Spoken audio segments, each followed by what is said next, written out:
Hello, I am Arthur Marshall, analyst at AHDB. In today's video, I'll be looking at putting recent UK wheat market movements into context using our wheat pricing strategies. Since early September, UK NOV16 wheat futures have rallied by around £7 a tonne, reaching 127 by the end of the month.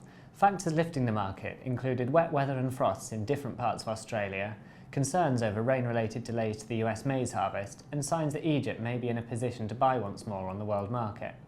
And of course, we can't ignore the impact on prices of sterling, hitting a fresh 31-year low against the dollar at the start of October, and remaining weak since. Prices are still a little way off their mid-August peak, but remain above the NOV16 prices available all through the first half of 2016. But what this actually means for the average price you'll achieve for your wheat this season depends on your marketing strategy, how many sales you've already locked in, and how much you're still open to the market.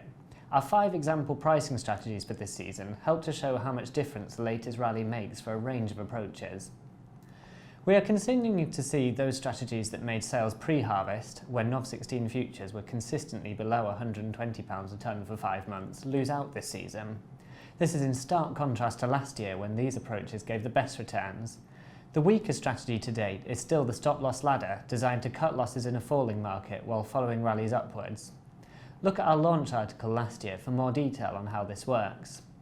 The difficulty this season is that it meant almost 30% of loads were sold with November 16 futures below £120 a tonne, the highest proportion of all our strategies. With fewer loads left unsold, the overall average value for this approach has only risen around £3 a tonne with September's rally. In the context of overall returns, gains have also been limited for the post-planting averager and target pricing strategies, which are also weighed down by sales made when prices were weaker.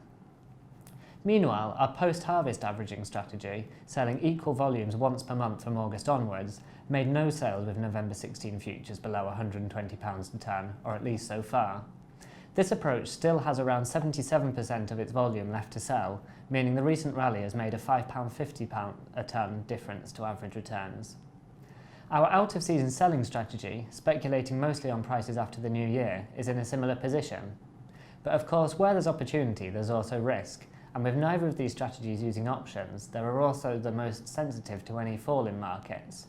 Nonetheless, as things stand, November 16 futures would have to fall below £120 a tonne again for pre-harvest marketing to return to the top. Keep an eye on our markets publications for more on our 2016 strategies. Our strategies are currently based on a 5-year average yield, but with DEFRA's first UK wheat yield estimates released on the 13th of October, we'll be able to look at the impact of actual yields. If actual yields are higher than the figure currently assumed, this will provide an opportunity for those strategies currently lagging to sell more tonnage at post-harvest values. However, if actual yields turn out to be lower, this will mean the lower value sales currently locked in for strategies such as our stop-loss ladder would account for an even larger proportion of total output. Also, look out for the launch of our strategies for the 2017 crop soon. As always, we're looking to represent both those strategies that are most likely to be followed and a few less common strategies to set you thinking. There's still time to have your say on what you'd like to see, so if you do have any burning ideas, please email or phone me. Thank you for listening, and goodbye.